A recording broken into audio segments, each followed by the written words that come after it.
ಯುವ ಅವರು ದೊಡ್ಡ ಮನೆ ಮೊಮ್ಮಗ, ಅವ್ರದ್ದು ಒಂದು ದೊಡ್ಡ ಹೆಸರೇ ಇದೆ. ಅವ್ರ ಜೊತೆ ಆಕ್ಟ್ ಮಾಡ್ಬೇಕಾದ್ರೆ, ಸ್ಕ್ರೀನ್ ಶೇರ್ ಮಾಡ್ಬೇಕಾದ್ರೆ ಆ ಎಕ್ಸ್ಪೀರಿಯನ್ಸ್ ಹೇಗಿತ್ತು? ಅಂದ್ರೆ ಯುವ ಅವ್ರ ಬಗ್ಗೆ ಬಂದಿರೋ ಫೀಡ್ಬ್ಯಾಕ್, ಯುವ ಅವರು ಡೌನ್ ಟು ಅರ್ತ್, ತುಂಬಾ ಹಂಬಲ್ ಇದಾರೆ, ಅದು ಎಲ್ರಿಗೂ ಗೊತ್ತಲ್ವಾ. So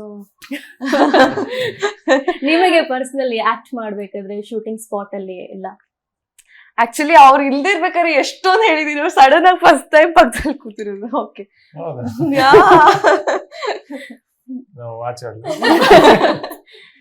See, he's very disciplined, first of all. That is one thing that I've learned from him. ಹೆಂಗೆ ಅಂತಂದ್ರೆ ಇವಾಗ 8 o'clock ಅಂತಂದ್ರೆ 7:55 ಅವ್ರು ಇರ್ತಾರೆ. ಬೇರೆ ಯಾರ ಜೊತೆ ಸೀನ್ಸ್ ಇದ್ರೂನು ಹೆಚ್ಚು ಕಡಿಮೆ ಆ ಕಡೆ 10 ನಿಮಿಷ 15 ನಿಮಿಷ ಆದ್ರೂ ಹೋಗ್ತಿದ್ದೆ ನಾನು. ಯುವ ಜೊತೆ ಸೀನ್ ಇದೆ ಅಂದಿದ ತಕ್ಷಣ ನನ್ನ ಸ್ಟಾಫ್ ಎಲ್ಲ ಬನ್ನಿ ಅವ್ರು ಬಂದ್ಬಿಟ್ಟಿರ್ತಾರೆ, ಬನ್ನಿ ಅಂತ ಓಡಿಸ್ಕೊಂಡು ಹೋಗ್ತಿದ್ದೆ. So is always on time. So that is something that I've learned ಅವರಿಂದ. ಆಮೇಲೆ ವೆರಿ ಗ್ರೌಂಡೆಡ್ ಪರ್ಸನ್. ಅವ್ರ ಮಾತ್ ಕಡಿಮೆ, ಬಟ್ ಅವ್ರ aura is very loud. Like ಅವ್ರ ಇದ್ರೆ ಗೊತ್ತಾಗುತ್ತೆ ಸೆಟ್ ನಲ್ಲಿ ಇದ್ದಾರೆ ಅಂತ. So is a very charming person like that. Thank you. ಯಾರಿಗೆ ಸರ್ ವಿಚಾರ ಕೇಳಿದ್ಕೆ ಅವ್ರ ಆನ್ಸರ್ ಹೇಳಿದಕ್ಕೆ.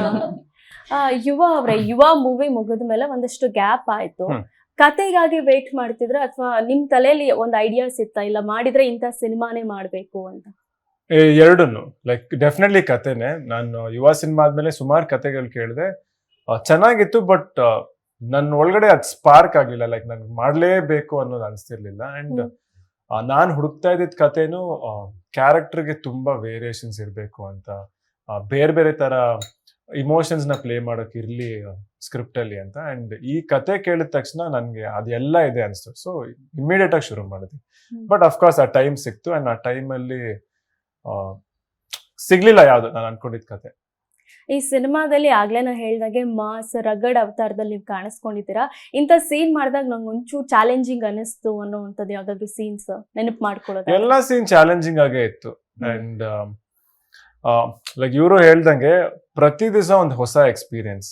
ಅಂಡ್ ಮೇನ್ ನನಗೆ ಚಾಲೆಂಜ್ ಅನ್ನೋದ್ಕಿಂತ ಸಖತ್ ಇಂಟ್ರೆಸ್ಟಿಂಗ್ ಈ ಸಿನಿಮಾದಲ್ಲಿ ಅಂದ್ರೆ ಆ ಮಗು ಮತ್ತೆ ಮೃಗ ಇದೆಯಲ್ಲ, ಕೆಲವು ಸೀನ್ಸ್ ಎಸ್ಪೆಷಲಿ ಒಂದು ಫೈಟ್ ಸೀಕ್ವೆನ್ಸ್ ಅಲ್ಲಿ ಆ ಎರಡು ಇಮೋಷನ್ ಬರುತ್ತೆ.